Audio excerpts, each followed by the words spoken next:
Saludos amigos de YouTube, una vez más Víctor te saluda el día de hoy. A continuación resolveré el siguiente problema, pero antes te invito a que te suscribas a mi canal, le des me gusta al video y compartas con tus amigos, en caso del que el video sea útil para ti, que con este sencillo gesto me ayudas un montón. Bueno, pues comencemos. El problema dice, determine los ángulos directores coordenados de la fuerza 1. Como datos nos dan la siguiente figura. Si nosotros podemos distinguir, la fuerza 1 se encuentra aquí. Esta fuerza 1 va desde el origen hacia este extremo de acá. Y esta tiene una magnitud de 300 newtons, ¿sí? Lo que nos pide es calcular los ángulos directores coordenados de esta fuerza. Recordemos que toda fuerza en 3 dimensiones está compuesta por 3 ángulos directores. Estos se conocen como alfa, beta y gamma. Alfa se ubica entre el eje X positivo y la fuerza. El ángulo que se forma aquí es alfa. Beta se ubica entre el eje Y positivo y la fuerza. Es decir, el ángulo que se forma entre el eje Y positivo y la fuerza. Y finalmente el ángulo gamma se ubica entre el eje Z positivo y la fuerza. Es decir, el ángulo va desde este eje Z positivo hacia la fuerza, que sería acá. Nos pide calcular estos ángulos. Para yo poder hacer el cálculo de estos ángulos, yo debo conocer dos datos importantes de la fuerza. En este caso me estoy haciendo referencia a la fuerza 1. Como yo debo calcular los ángulos directores de la fuerza 1, yo debo conocer dos cosas. La primera es la magnitud de la fuerza, que en este caso yo sé que la magnitud de mi fuerza 1 es de 300 newtons, y debo conocer la fuerza 1 en su forma vectorial cartesiana, es decir, cuánto es su componente en el eje X, cuánto es su componente en el eje Y y cuánto es su componente en el eje Z. Una vez que yo tenga esos dos datos, yo puedo hacer el cálculo de los ángulos directores coordenados, ¿sí? Recordemos que el cálculo de las componentes de mi fuerza 1 ya lo hice en mi video anterior, en el problema 265, ¿sí? Básicamente aquí voy a resumir lo que hice en el video anterior. Se comenzó con el desarrollo, se hizo el diagrama de fuerzas, en este caso solo para la fuerza 1. Podemos distinguir dos triángulos, uno de color rojo y otro de color azul. Separamos estos triángulos, hicimos el cálculo de mi fuerza 1 en el eje Z, de mi fuerza 1 en el eje X, y de mi fuerza 1 en el eje Y. Toda esta parte está detallada en mi video anterior, ¿sí? Así que si aún no lo has visto y no entiendes esta parte de aquí, te recomiendo vayas al video anterior, ¿sí?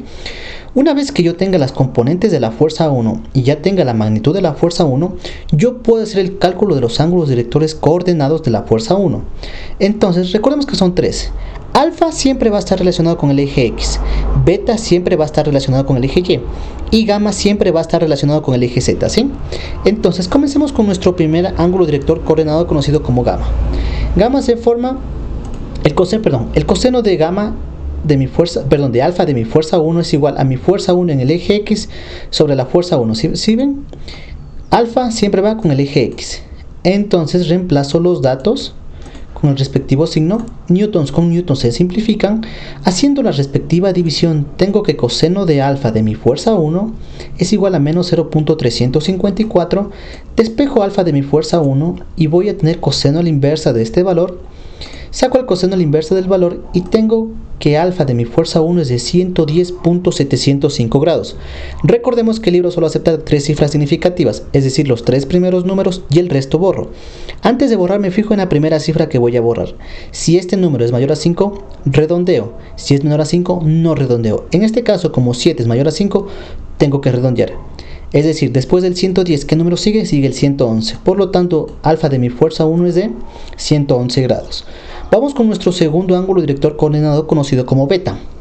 Entonces tengo que coseno de beta de mi fuerza 1 es igual a mi fuerza 1 en el eje Y sobre la magnitud de la fuerza 1, ¿sí? Beta siempre va con la componente en el eje Y. Reemplazamos los valores, mi fuerza 1 en el eje y la magnitud de mi fuerza 1, realizo la respectiva división. Recordemos que newtons con newtons se simplifican y tengo que coseno de mi beta 1 es igual a 0.354. Despejo beta de mi fuerza 1 y voy a tener que beta de mi fuerza 1 es igual a coseno a la inversa de 0.354. Coseno a la inversa de este valor me da un total de 69.295 grados, ¿sí? Ahora que yo tengo el ángulo, esto debo expresarlo con 3 cifras significativas, es decir, los 3 primeros números y el resto borro. Antes de borrar me fijo en la primera cifra que voy a borrar. Si este número es mayor a 5, redondeo. y si es menor a 5 no redondeo. En este caso 9 es menor a 5, perdón, 9 es mayor que 5, así que tengo que redondear. Después del 69.2 sigue el 69.3, es decir que beta de mi fuerza 1 es de 69.3 grados. Y finalmente haremos el cálculo de nuestro tercer ángulo director coordenado, conocido como gamma. Entonces tengo que coseno de gamma de mi fuerza 1 va a ser igual a mi fuerza 1 en el eje Z sobre la fuerza 1. Recuerden que gamma siempre se relaciona con el eje Z. Reemplazamos los valores. Mi fuerza 1 en el eje Z es el de 259.808 newtons. La magnitud de mi fuerza 1 es de 300 newtons. Newtons con newtons se simplifican. Tengo que coseno de gamma de mi fuerza 1 es igual a 0.866. Despejo gamma de mi fuerza 1 y tengo que es coseno a la inversa de este valor. Así que gamma tiene un valor de 30 grados, ¿sí? Y bueno amigos, con esto concluye el video del día de hoy. Si te gustó el video y más que todo si te sirvió, te invito nuevamente a que te suscribas a mi canal y le des me gusta al video. Cualquier duda o sugerencia es bienvenida en mi canal. Sin nada más que decir, agradezco por la atención prestada a la presente y nos veremos en el siguiente video.